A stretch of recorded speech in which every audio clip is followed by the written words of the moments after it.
This is the greatest crossover ever. No, seriously. I've always imagined what it would be like if Cid and Ainz were to interact with each other, but now I don't have to since Kadokawa just showed it to us. Literally out of nowhere, we got the crossover that I'm sure we've always dreamed of. So, for those of you that don't know what I'm talking about, it was earlier today that Kadokawa uploaded this. A 10-minute special in celebration of Halloween that brings together the two rulers of the Isekai underworld.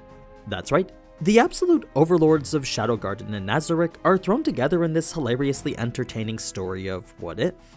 Now, I am going to talk about it, so if you want to watch it first, then come back and hear my thoughts after, then feel free to do so with the link in the description. Just know that there aren't any English subtitles, and the way that I watched was with YouTube's auto-translate. It's not really the best at giving the most accurate subtitles, but it does give just enough to let you know what's going on.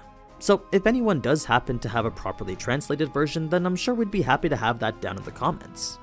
Anyway, as for what this what if portrays, it's pretty much Overlord Eminence In Shadow's version of Freaky Friday. Cid and Ainz suddenly switch bodies, then they both wake up to find themselves in front of loyal subordinates similar to their own.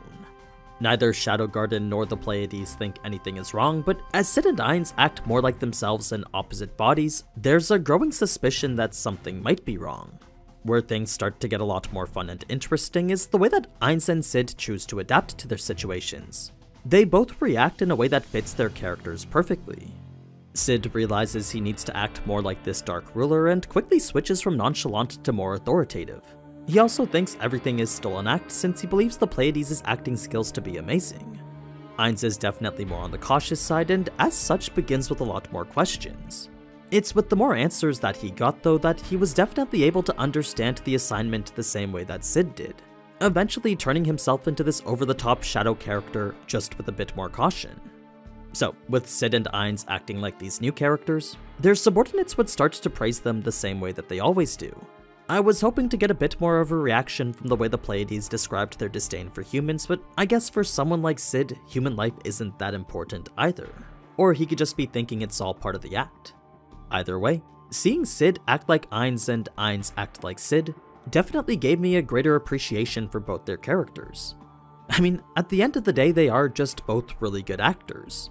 One does it because he has to, while the other embraces it and makes it part of their lifestyle. Now, the door between worlds would then appear in Alexandria and Nazarick, and while Ainz would be way more apprehensive to open it, as you'd expect, Cid just busts right through no problem. It's a hilarious contrast to the stark difference in their behaviors. It would have been awesome to see Shadow Garden throw down with the Pleiades right after, but the montage of friendly interactions was just as fun too. Like, Beta showing off Delta to Ida and Delta was cute, while Epsilon and Shaltier staring angrily at their more well-endowed adversaries was hilarious. It's out of all that though that the most hyped thing about this collab was the music. Not only did they play several iconic themes from each including Pandora's actors, but they even created a crossover of OXT's Hollow Hunger and Highest. A combination of the two theme songs from Overlord and Eminence In Shadow. So, I wasn't initially planning to make a video on this, but after watching 3 times and feeling the joy of a toddler on Christmas, I figured something this special definitely deserved one. You should also know that the crossover did say that this has the potential to be continued. So, I'm hoping that they bring Eminence In Shadow into Isekai Quartet. It'd honestly be an amazing addition to the story with all the others. But yeah, let me know what you guys thought about this.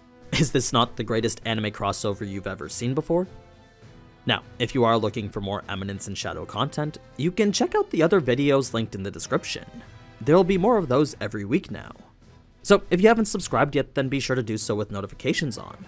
But anyway, as always, thank you so much for watching, and if you enjoyed this type of anime content, then you already know what to do. So, until next time, ciao!